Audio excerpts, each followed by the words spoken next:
మనం చేసిన మంచి పనులు చెడు కన్నా ఎక్కువగా ఉంటే మనం స్వర్గానికి వెళ్ళగలం. అదే మన పాప కార్యాలు మన మంచి అంటే మన పుణ్యాల కంటే ఎక్కువగా ఉంటే మనం జహన్నంకి వెళ్తాం. ఒకవేళ మన పాపాలు మరియు పుణ్యాలు సమానంగా ఉంటే ఎక్కడికి వెళ్తాం?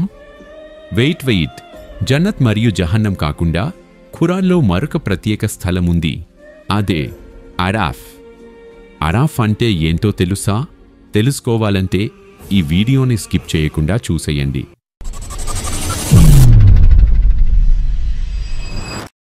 ఒక రోజు వస్తుంది, అప్పుడు అన్నీ ముగసిపోతాయి. నీ ఇల్లు ఉండదు, నీ బంధువులు ఉండరు, నీ డబ్బు, పేరు ఇవేవి నీతో ఉండవు. ఒక్కటి మాత్రమే నీతో ఉంటుంది, అది నీ ఆమాల్ అంటే నీ మంచి చెడు కార్యాలు. ఆ రోజు నీవు ఒక భయంకరమైన మైదానంలో నిలబడతావు. మండే సూర్యుడు నీ తలమీద ఉంటాడు. అప్పుడు తట్టుకోలేని వేడి మరియు ప్రతి ఒక్కరికి తాను తప్ప ఇంకెవరూ గుర్తుండరు. నీవెప్పుడైనా ఆ రోజు గురించి ఆలోచించావా? మీ పేరు జన్నత్ వారి లిస్టులో ఉందా లేదా జహన్నం వారి లిస్టులోనా? అరాఫ్ అంటే జన్నత్కు మరియు జహన్నంకు మధ్యలో ఉండే స్థలం. అక్కడ ఉండే వాళ్ళ ఆమాల్ అంటే మంచి పనులు చెడు పనులు సమంగా ఉంటాయి. తూకంలో చూసినప్పుడు అది జన్నత్ వైపు లాగదు మరియు జహన్నం వైపు కూడా లాగదు. ఖచ్చితంగా వీరు అరాఫ్కు పంపించబడతారు. అది ఎంత భయంకరమైన స్థితి తెలుసా? అరాఫ్లో ఉన్నవాళ్లు జన్నత్లోని అందం, వెలుగు, సుఖమాన్ని చూస్తారు కానీ లోపలికి వెళ్ళలేరు. జహన్నం వైపు చూసినప్పుడు భయం, తపన, ఆందోళన. అప్పుడు అందరూ అనుకుంటారు, కాస్త ఇంకొన్ని మంచి పనులు చేసుంటే బాగుండేది అని. ఇప్పుడు ఆలోచించండి, ఈ లోకం శాశ్వతం కాదు. పేరు, డబ్బు, ఫేమ్ ఇవన్నీ తాత్కాలికం. అల్లాహ్ ఖురాన్లోని సూరా అలంబియాలో ఇలా చెబుతున్నాడు, ప్రతి ప్రాణి మరణం రుచి చూడాల్సిందే. మేము మిమ్మల్ని మంచి చెడుతో పరీక్షిస్తాము. మన అసలైన జీవితం ఆఖిరత్. మన లక్ష్యం అల్లాహ్ను చేరడం. ఆఖిరత్కి సిద్ధమవ్వాలంటే మనకు మార్పు కావాలి. నమాజ్ ఇది కేవలం ప్రార్థన కాదు, ఇది మన హృదయాన్ని అల్లాహ్తో కనెక్ట్ చేసే ఒక మార్గం.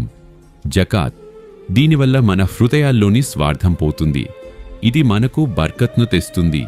రోజా ఇది మన నఫ్స్ను నియంత్రించి ఓర్పు నేర్పించి కష్టకాలాల్లో మనల్ని బలంగా ఉంచుతుంది. ఇన్సానియత్ మనిషిగా మన బాధ్యత మరియు నిజాయితీగా ప్రేమతో జీవించడమే అసలైన ఇబాదత్. మరణం తర్వాత ప్రయాణం ప్రారంభమవుతుంది. ఖియామత్ దినాన అందరికి వారి జీవితపు రికార్డు చూపబడుతుంది. ప్రతి పని తూకం వేయబడుతుంది. ఎవరి మంచి పనులు ఎక్కువగా ఉంటే వారికి జన్నత్ లభిస్తుంది. అదే పాపాలు ఎక్కువగా ఉంటే వారికి జహన్నం లభిస్తుంది.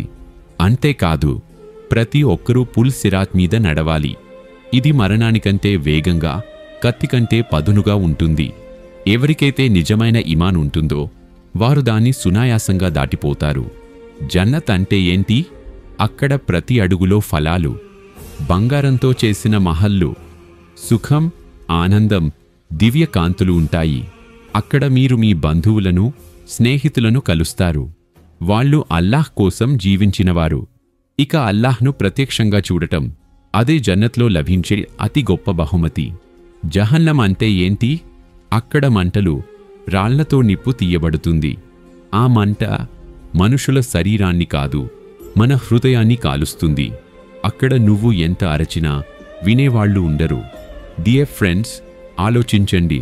తౌబా చెయ్యడానికి ఇప్పుడే సరైన సమయం. రోజూ మనల్ని మనమే అడుగుదాం, నేను మారగలనా? నమాజ్, రోజా, జకాత్, సదఖా ఇవే మన మార్గాన్ని జన్నత్ వైపు తీసుకెళ్తాయి. ఇప్పుడే మొదలు పెట్టండి.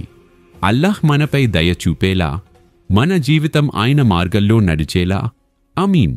అందరూ కామెంట్లో ఆమీన్ అని తప్పకుండా రాయండి. ఇది కేవలం వీడియో కాదు, ఇది మార్గదర్శనం.